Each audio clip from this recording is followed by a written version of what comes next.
Hello guys, welcome back to my channel. मैं हूं नितिन कुमार। आप सभी का बहुत बहुत स्वागत है लूसेंट क्लासेस में। दोस्तों, आज हम पढ़ेंगे चोलाज एम्पायर के बारे में। ये दरअसल बहुत ही समझ लीजिए बहुत बड़ा डायनेस्टी है, बहुत ग्रेट डायनेस्टी रहा है वर्ल्ड का। जी हाँ, वर्ल्ड का बात कर रहा हूँ। इन्होंने वर्ल्ड में भी अपना झंडा गाड़ रखा है। सोचिए, पूरे एशिया को ये कवर किए थे और श्रीलंका को भी नहीं छोड़े थे।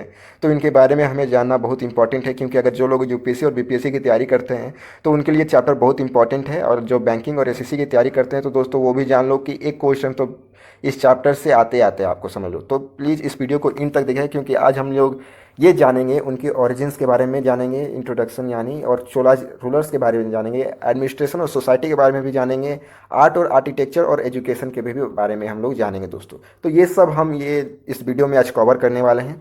तो इस वीडियो को प्लीज़ इन तक देखिएगा दोस्तों, और बिल्कुल छोड़ के नहीं जाना है, ठीक है ना? क्योंकि आपको यहाँ जानने को बहुत कुछ मिलने वाला है दोस्तों। तो चलिए दोस्तों, शुरुआत करते हैं। शुरू करने से पहले अगर जो इस चैनल पे नए हैं, प्लीज़ इस चैनल को सब्सक्राइब कर लीजिए और नोटिफिकेशन की जो बेल आइकन है उसे दबा लें, ताकि कोई भी नोटिफिकेशन हो आप तक मिलती रहे दोस्तों, और आप लोग रेगुलर अपडेट रहें। चलिए शुरुआत करते हैं। फ्रेंड्स, जैसा कि हमने संगम एज में पढ़ा था चोला, चेराज और पांड्याज के बारे में, तो उस वक्त क्या हुआ था, जो चोला डायनेस्टी थी, तो जब 200 एडी में इसका हमेशा किससे झगड़ा होता था? इसका हमेशा झगड़ा होता था चालुक्य के साथ। अगर जो लोग मान लो नहीं जानते हो संगम एज के बारे में, तो आप मेरे आई बटन पे जाओ या प्लेलिस्ट में जाओ, वहाँ पे वीडियो मिलेगी, तो ही आपको ये समझ में आएगा ये चैप्टर बहुत अच्छे से। तो दोस्तों, कहानी की तरह समझेंगे, एक एक पॉइंट हम लोग समझेंगे, कोई जल्दी नहीं है। तो ये जो था 200 एडी तक, ये इसका जो फाइट होता था किसके साथ? चालुक्य के साथ। लेकिन बाद में ये हार गया। कौन? तो चोलाज हार गए। फिर उसके बाद ये जमींदार बन गए किसके? चालुक्य के, और इमर्ज हो गए इसमें चालुक्य डायनेस्टी में, जिसके बाद में ईस्टर्न चालुक्य नाम रखा, और जिसका कैपिटल था वेंजी, याद रखना। फिर ये समझ लीजिए 200 एडी के बाद इनका कोई नामो निशान, ये समझ लीजिए डायनेस्टी लुप्त हो गई। कौन? तो चोला डायनेस्टी। चोला डायनेस्टी लुप्त हो गई।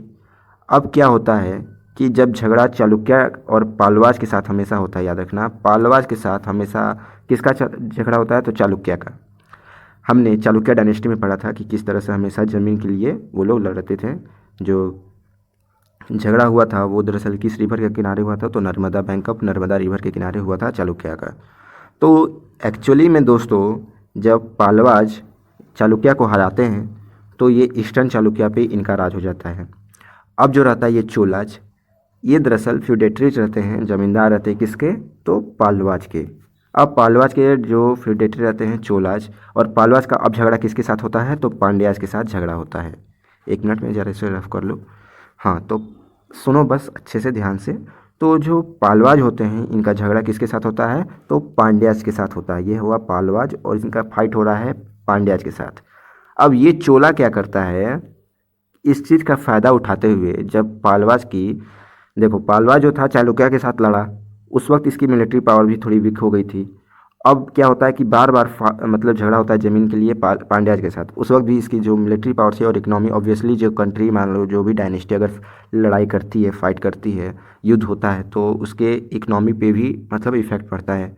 तो ये जो चालुक्य था, अपने आप को इंडिपेंडेंस घोषित करके जो ज़मींदार था, किस पे अटैक करता है? पालवाज पे अटैक कर देता है। अब पालवाज पे अटैक करने के बाद आता गुस्सा किसको है? तो पांड्याज को आता है। बोलता है कि अरे यार, मैं झगड़ा कर रहा हूँ पालवाज के साथ, तुम बीच में कहाँ से आ गए? अब ये गुस्सा कर किस पे अटैक करता है? चोलाज को। अब चोलाज क्या करते हैं? चोलाज के, क्योंकि देखो चोलाज जो होता है पालवाज को हरा देते हैं। अब चोलाज की जो मिलिट्री पावर थी वो स्ट्रांग हो जाती है, क्योंकि देखो पालवाज की भी जो मिलिट्री रहती है और इनके पास अलग से जो मिलिट्री पावर रहती है, वो मिलकर पांड्याज को हरा देते हैं। अब पांड्याज को हराने के बाद अपनी डायनेस्टी स्थापित करते हैं, जिसका कैपिटल होता है तंजौर। देखो आप यहाँ पे देख सकते हो मैप में तंजौर रहता है। लेकिन दोस्तों याद रखना, जो राजेंद्र चोला थे, बाद में ये गंगईकोंडा चोलापुरम, दरअसल गंगा को जीतने वाला जिसका मतलब होता है गंगईकोंडा, ये अपना दरअसल कैपिटल रखते हैं। अगर आप दोनों में से कोई पूछा जाएगा कि बताओ कौन सा कैपिटल है चोलाज का, तो आप गंगईकोंडम बोलना, क्योंकि देखो जो लास्ट किंग होता है उन्हीं के हिसाब से उनका जो किंगडम होगा और कैपिटल होगा, उन्हीं के हिसाब से उनका मतलब किंगडम के हिसाब से कैपिटल होता है लास्ट किंग के हिसाब से। इस वजह से गंगईकोंडा जो था हमारा मेन कहिए तो कैपिटल था किसका, चोला डायनेस्टी का। तंजौर जो था हमारा फर्स्ट कैपिटल था। उसके बारे में बाद में पढ़ेंगे। अब बात करते हैं कि इनके जो दरअसल जो सोर्सेस हैं हमें महाभारत में भी देखने को मिलेगा और इंस्क्रिप्शन ऑफ अशोका में भी इनके बारे में पढ़ने को मिलेगा। अब ये चोला जो होते हैं, मैंने जैसे बताया कि पालवास को हरा के अपना जो कैपिटल होता है तंजौर और बाद में गंगईकोंडा रखते हैं। अब बात करते हैं इनकी 9th सेंचुरी में। दरअसल हमें पता है जो चोला डायनेस्टी था बहुत बड़ा ग्रेट ग्रेट किंगडम था वर्ल्ड का। जी हाँ, आप देख सकते हो ये पूरा ऑक्युपाइज किए थे साउथर्न डेक्कन को, श्रीलंका को भी नहीं छोड़े, श्रीलंका को भी ऑक्युपाइज किए, उड़ीसा वेस्ट बंगाल को ऑक्युपाइज करते हुए साउथ ईस्टर्न ऑफ एशिया को भी ऑक्युपाई कर लिए दोस्तों। जी हाँ, आप देख सकते हो ये मैप में पूरा। अब देखो ये जो लाइन है ब्लू लाइन जो इस तरह से गया है, ये दरअसल इंडिकेट करता है ट्रेड रूट के बारे में। और इससे हमें क्या पता चलता है कि इनके जो मिलिट्री पावर होने के साथ साथ नेवी पावर भी थी। अब हमें पता है कि इनके पास नेवी पावर थी क्योंकि देखिए वर्ल्ड का सबसे सबसे ग्रेटेस्ट किंगडम रहा कौन, तो हमारा चालुक्य डायनेस्टी। बहुत बहुत महान महान राजा हैं हमारे भारत देश में दोस्तों। इतिहास हम लोग का पढ़ोगे तो जानोगे। अगर आप यूरोपियन का इतिहास पढ़ोगे 2 दिन में ख़त्म हो जाएगा, एशियन का इतिहास पढ़ोगे 2 दिन में ख़त्म हो जाएगा, लेकिन हमारा भारत देश का इतिहास इतना मतलब इंटरेस्टिंग है कि इसको पढ़ते रहिएगा तो आपको सालों साल आपकी पूरी ज़िंदगी ख़त्म हो जाएगी, लेकिन इतिहास कभी ख़त्म नहीं होगा। आज के ज़माने में दोस्तों क्यों हम लोग इकनॉमी हम लोग की डाउन चलती है और पहले ज़माने में क्यों हमारे जो इकनॉमी थी बढ़ती थी, समृद्ध हुआ करता था भारत पहले, क्योंकि हम इतिहास अपना भूल चुके हैं दोस्तों। अंग्रेज आए, मुग़ल आए, सब ने हमें लूट लिया। अंग्रेज बोले कि तुम्हारा कोई इतिहास है, तुम्हारा तो कुछ नहीं है। और सब इतिहास इन्हीं के हिसाब से अंग्रेज ब्रिटिश के इतिहास से मान कीजिए कि ये जो हैं ब्रिटिश, ये हमारा इतिहास पूरा चेंज करके अपने हिसाब से लेके और आज हम वही पढ़ते हैं। आज भी कुछ लोग विश्वास नहीं करते, बोलते कोई सोर्सेस नहीं है, लेकिन है। अब बात करते हैं दरअसल इनके रूलर्स के बारे में, उस पर बात नहीं करेंगे क्योंकि ये टॉपिक थोड़ा लंबा हो जाएगा, हमें वो सब इम्पोर्टेंट भी नहीं है जानना। तो अब बात करते हैं कि चोलाज के जो मेन रूलर्स हैं कौन हैं। तो देखिए विजयाला चोला जो है मेन फाउंडर हैं और विजया चोला के दरअसल ये रह चुके हैं 848 से 871 एडी तक इनका दरअसल शासन रहा। किनका, तो विजयाला चोला का। अब बात करते हैं, देखो इतने सारे आपको आपको बाप रे बाप इतना सारा रूलर्स का नाम याद रखना पड़ेगा, तो दोस्तों नहीं, आपको इतना सारा याद नहीं रखना होगा। कुछ कुछ जो मेन है हम लोग उन्हीं के बारे में पढ़ेंगे। और ये जो मेरे नोट्स है आपको टेलीग्राम चैनल पे आपको मिल जाएंगे, ठीक है। आपको टेंशन लेने की कोई ज़रूरत नहीं है दोस्तों, आराम से ध्यान से सुनो, बाद में नोट्स तैयार करना है। तो चलिए हम और बताएं कि जो मेडावल चोला के बारे में था, जो रूलर थे इनके बारे में जाने। अब लेटर चोला के बारे में दरअसल बात करें तो देखो ये दरअसल लेटर चोलास के बारे में, ठीक है। अब मेन किंग के बारे में बात करेंगे। जो मेन रूलर्स के बारे में हमें पढ़ना है तो ज़्यादा नहीं, आई थिंक मेरे ख्याल से 3-4 जो रूलर हैं उन्हीं के बारे में पढ़ना होगा, इंपॉर्टेंट है। तो चलिए दोस्तों शुरुआत करते हैं उनके बारे में। तो फ्रेंड जैसा कि हमने जाना कि विजय चोला जो थे फाउंडर थे चोला डायनेस्टी के, ठीक है। इनका दरअसल राज 850 से 875 एडी तक रहा। फिर उसके बाद इन्होंने पालवाज को हराया और अपना कैपिटल तंजौर रखा, ठीक है। अब इनके जो बेटे थे आदित्य, ये दरअसल लास्ट पालवाज किंग को हराए थे जिसका नाम था अपराजिता। और ये दरअसल इसके बाद जो ग्रेटेस्ट रूलर आते हैं पालवाज मतलब चोला डायनेस्टी के जो ग्रेटेस्ट रूलर आते हैं आपका राजा फर्स्ट, और एक और हैं हमारे आपको राजेंद्र चोला फर्स्ट। तो ये दरअसल 2 मेन किंग हैं जिनके बारे में आपको जानना ज़रूरी है चोलाज के बारे में, क्योंकि अक्सर क्वेश्चन आते हैं इन्हीं दोनों के बारे में। हालांकि मैंने जितने भी किंग के नाम रखे हैं यहाँ पे, हालांकि सारे किंग के नाम आपको नहीं याद रखने हैं। स्टार्टिंग जैसे मैंने बताया कि सब रूलर्स थे, सबको नहीं याद रखना है। कुछ अवशेष जैसे इंपॉर्टेंस हैं उनके नाम याद रखना है, और जो लास्ट जो रूलर हैं उनके नाम हमें याद करना बहुत ज़रूरी होता है क्योंकि एग्जाम में अक्सर आते हैं। तो इतने सारे रूलर्स हैं, क्यों वो सब तो एग्जाम वाले भी उतने सारे मतलब रूलर्स के नाम नहीं पूछते हैं। तो जो मेन किंग हैं हमारे ग्रेटेस्ट किंग, वो दरअसल राजा फर्स्ट हैं। ये दरअसल ग्रेट वॉरियर है और इन्होंने चेराज को भी हराया था, पांड्याज को भी हराया था, और यहाँ तक कि नॉर्थन श्रीलंका को भी हराया था और वहाँ भी अपना राज स्थापित किया था दोस्तों। ड्यूरिंग दिस टाइम मतलब जब चोला डायनेस्टी के जब राजा टाइम के टाइम, उस वक्त इनकी जो मिलिट्री पावर थी बहुत स्ट्रॉन्ग थी, नेवी पावर भी बहुत स्ट्रॉन्ग थी। मतलब इनकी जो रुचि थी, ये आर्ट में भी अच्छे थे, लिटरेचर में भी अच्छे थे। इनके जो राजा थे ये दरअसल बहुत महान राजा थे। कहा जाता है कि ये दरअसल उस टाइम ग्रेटेस्ट मोनार्ची था, अच्छे से रूल किया जाता था, क्योंकि ये जानते थे कि अगर प्रजा खुश रहेगी तो राजा खुश रहेगा। क्योंकि जिस तरह से चाणक्य ने कहा कि राजा को अगर विकसित, अगर आपने फल फूलना है, अगर आप खुश रहना है तो प्रजा को खुश कीजिएगा, प्रजा आपको ज़रूर खुश करेगी। तो ये बहुत अच्छे से इन जानते थे राजा राजा फर्स्ट। तो ये बहुत अच्छे एक राजा थे। इन्होंने बहुत टेम्पल भी बनाए साउथ में, जिसमें से एक फेमस आपका टेम्पल ऑफ तंजौर जो है, बहुत फेमस टेम्पल है, आपको देखने को मिलेगा ये। इनका जो मैंने बताया कि किस तरह से इन्होंने तमिलनाडु के कुछ पार्ट्स को भी जीता, कर्नाटका को भी जीता, कलिंगा और नॉर्थन श्रीलंका को भी इन्होंने कैप्चर किया था। ठीक है दोस्तों। और मिलिट्री पावर, जैसे कि मैंने आपको ब्लू लाइन दिखाया था कि ये मैप है, किस तरह से मतलब दिखाया था कि किस तरह से कि ये जो दरअसल ये इस तरह से कुछ ट्रेड आपको बताया था ब्लू लाइन। तो ये दरअसल उस वक्त इनके नेवी पावर भी था, मिलिट्री पावर के साथ साथ। अब जो नेक्स्ट हमारे जो ग्रेटेस्ट किंग हैं राजेंद्र चोला, ये भी बहुत एक one of the famous great warrior थे। ये दरअसल अपना जो राज्य था उड़ीसा को भी मतलब इन्होंने कैप्चर किया, वेस्ट बंगाल को कैप्चर करते हुए, और साउथ ईस्ट एशिया को भी इन्होंने कैप्चर किया। पाला पाला डायनेस्टी जो बंगाल के थे उनको भी हराया। और मेन यही थे राजेंद्र चोला, जिन्होंने मतलब इनको गंगाईकोंडा चोलापुरम अपना कैपिटल रखा था नॉर्थन इंडिया में। नॉर्थन इंडिया कहने का मतलब दोस्तों नॉर्थन इंडिया की तरफ नहीं, मतलब तमिलनाडु के एरिया में जो गंगा बहती थी, जो रिवर था, वो दरअसल ये इन्होंने जीता और अपना कैपिटल रखा गंगाईकोंडा, गंगा को जीतने वाला चोलापुरम। ओके, इतना तक कोई कन्फ्यूजन नहीं। इन्होंने, जैसे मैंने बताया कि साउथ ईस्ट एशिया को भी इन्होंने जीता। और जैसे कि एक बहुत बड़ा जो किंगडम था श्री विजया किंगडम, जो कि इंडोनेशिया का ये राजा था। श्री विजया किंगडम जो था इंडोनेशिया में आपको देखने को मिलेगा, साउथ ईस्ट एशिया का सबसे बड़ा मतलब किंगडम था। इसको हराया और अपना किंगडम वहाँ पे स्थापित किया। अब इनके बाद दरअसल बात करें लास्ट रूलर के बारे में, तो जो लेटर रूलर हैं, जो हमारे लास्ट रूलर हैं चालुक्य डायनेस्टी का, वो है राजाधीराज चोलाज। नाम याद रखना। दरअसल ये 13वीं सेंचुरी में चोला डायनेस्टी को ये धीरे धीरे डिक्लाइन हो जाती है और पांड्याज ने इसको हरा देता है। पांड्याज दरअसल कुतुबुद्दीन ऐबक के जो कमांडर हैं मलिक खान, उसके साथ मिल के दरअसल ये चोला डायनेस्टी पे अटैक करके हरा देता है। तो हमने जान लिया रूलर्स के बारे में, डायनेस्टी के कैसी मतलब विकसित थी, कितने कैसे कैसे रूलर्स थे और कैसे इंड हुई। अब हम बात करते हैं दोस्तों इसके एडमिनिस्ट्रेशन के बारे में और सोसाइटी के बारे में। जैसा कि हमने जाना कि इनके पास नेवी पावर बहुत अच्छी थी, एडमिनिस्ट्रेशन बहुत अच्छा था, लैंड जो सोर्सेज था, लैंड रेवेन्यू मेन सोर्सेज था इनके इनकम का। और एक बात बताएं कि इनके जो एडमिनिस्ट्रेशन की मैं बात करूं, जो बिग कैपिटल सिटी है तंजौर और गंगाईकोंडा चोलापुरम, इनको कैप्चर किया और वहाँ पे अपना किंगडम स्थापित किया।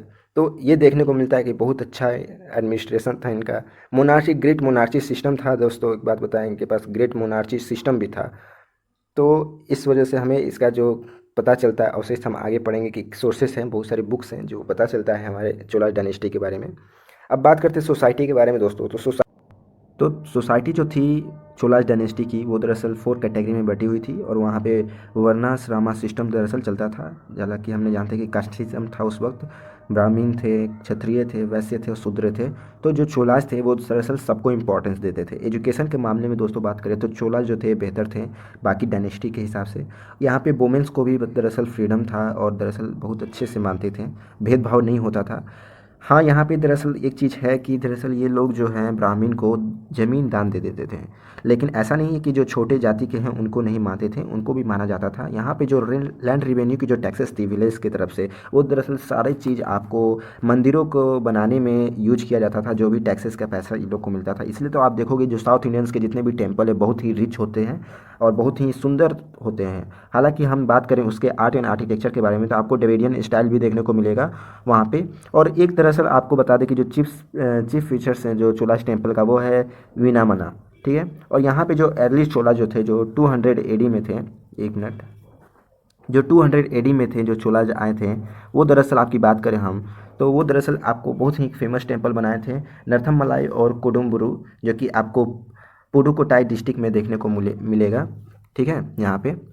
और ये दरअसल एक बात करें कि नॉर्थन इंडिया का मास्टरपीस रहा है। आपको सबसे बड़ा टेम्पल आपको देखने पड़ेगा मिलेगा आपको साउथ इंडियन में, चोला डायनेस्टी का बनाया हुआ, जो कि तंजौर डिस्ट्रिक्ट में है और राजा राजा किंग के द्वारा ये दरअसल टेम्पल बनाया गया है दोस्तों, याद रखिएगा। यहाँ पे है कि देखिए एक चीज़ और बहुत फेमस है दोस्तों, यहाँ पे है आपको शिव टेम्पल भी बनाया गया है आपको गंगई कोंडा में, जो कि राजेंद्र चोला के द्वारा बनाया गया था। और दोस्तों आपको एक बात जान के हैरानी होगी, जो हमारे नटराज जो हैं, जो बिल्ट पहली बार बनाए थे नटराज, वो नटराज दरअसल राजेंद्र चोला के द्वारा बनाया गया था और बहुत ही फेमस है, जो कि अभी तक हमारे डांसिंग जिसको कहे जाते हैं डांसिंग शिवा उसके रूप में दिखाया जाता है। यहाँ पे आपको दरअसल एरो एरावास्तेश्वर जो टेम्पल है आपको दशासुराम में देखने को मिलेगा, जो कि एक तंजौर डिस्ट्रिक्ट में है, ठीक है।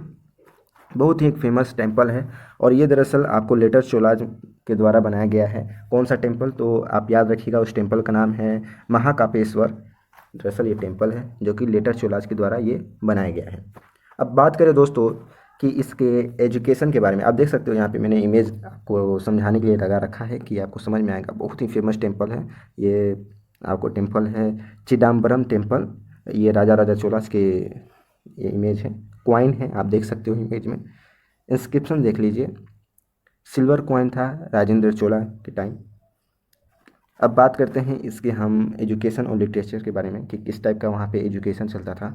देखो दोस्तों, वहाँ पे मैं बता दूँ जो चोलाज डायनेस्टी थे वो बहुत ही फेमस था और ग्रेट वॉरियर किंग भी थे वहाँ पे, जो राजा राजा और राजेंद्र चोला है। उनके जो एडमिनिस्ट्रेशन के बारे में बात की तो लाजवाब थी। एजुकेशन के सिस्टम के बारे में बात करें तो बहुत सारे इंस्टीट्यूट भी चलती थी उस वक्त, सोचो पढ़ाई बहुत अच्छे से होती थी। हमें एक कॉलेज भी था दोस्तों वहाँ पे, ठीक है। कौन से इंस्क्रिप्शन से हमें पता चलता है, तो जैसे इनारियम है, मधु मुकुंडल है और तिथ्रु भुवानी जो है, ये दरअसल 3 इंस्क्रिप्शन है जिससे हमें पता चलता है कि वहाँ पे कॉलेज एग्जिस्ट था उस प्लेस में। तमिल ग्रामर के बारे में भी बहुत फोकस किया गया था चोला डायनेस्टी के टाइम, और उस वक्त बहुत पढ़ाई भी होती थी तमिल ग्रामर की, जो कि आपको तमिल ग्रामर इज लाइक कलाडाम, जो कि कलाडानर के द्वारा इसको लिखा गया है, आपको याद रखिएगा। बहुत सारे जो लिटरेचर की बात करें, हम बुक्स की बात करें, तो जैसे कि एक फेमस बुक है आपको दोस्तों, आपको देखने को मिल रहा है आपको यहाँ पे शिवकास इतामी, जो कि रिटेन बाई थिरुथक्कादेवर और कुंडल केसरी। आपको दरअसल हंसीगा नहीं, मैं थोड़ा इसके नाम भी थोड़े से प्रोनाउंस करने, बहुत यूनिक नाम होते हैं ना साउथ इंडियंस के, तो थोड़ा सा प्रोनाउंस करने में मेरे को थोड़ा प्रॉब्लम होता है। तो 10th सेंचुरी में ये दरअसल विकसित किया गया था और किसके द्वारा लिखा गया था आपको, तो थिरुकुथादेवर के द्वारा लिखा गया था इसको। एक और बात की जो रामायणा है वो दरअसल कंबान के द्वारा कंपोज किया गया था दोस्तों, और पेरियमपुरम के द्वारा आपको 2 मास्टरपीस है। एक तो आपका रामायणा है जो कि कदम्बान के द्वारा लिखा गया कंपोज किया गया था, और एक पेरियमपुरम जिसको बोला जाता है पेरियमपुरम और तिरुतोंडारपुरम, ठीक है। किसके द्वारा है ये 2 बुक, एक है रामायणा और एक हो गया है आपका पेरियमपुरम। ये दोनों आपको किसके द्वारा लिखा हुआ है, रामायणा तो आपका कंबान के द्वारा, और जो पेरियमपुरम है वो सेक्लियर के द्वारा। 2 मास्टरपीस बुक हैं जो कि उस टाइम बहुत प्रसिद्ध थी और जानने को भी मिलता है इनके बारे में सोर्सेस है। तो ये था दोस्तों आज का हमारा मतलब टोटल चोला डायनेस्टी के बारे में जाने। अच्छा करते आपको अच्छा होगा, लगा होगा और समझ में भी आया होगा, कोई मतलब यहाँ पे कन्फ्यूजन नहीं हुआ होगा दोस्तों। जब ये डायनेस्टी समाप्त हुई, हालांकि जब पांड्या जो था वो दरअसल कुतुबुद्दीन ऐबक के मलिक खान के साथ मिलके अटैक किया किस पे, तो चोलाज किंग पे, और वो हार गए। तो इस तरह से डायनेस्टी समाप्त हो गई, हमने पहली बात कर रखी है। तो दोस्तों आज के लिए बस इतना ही दोस्तों। अच्छा लगे तो प्लीज़ लाइक कीजिए, शेयर कीजिए और सब्सक्राइब कीजिए। धन्यवाद दोस्तों, हैव ए गुड डे।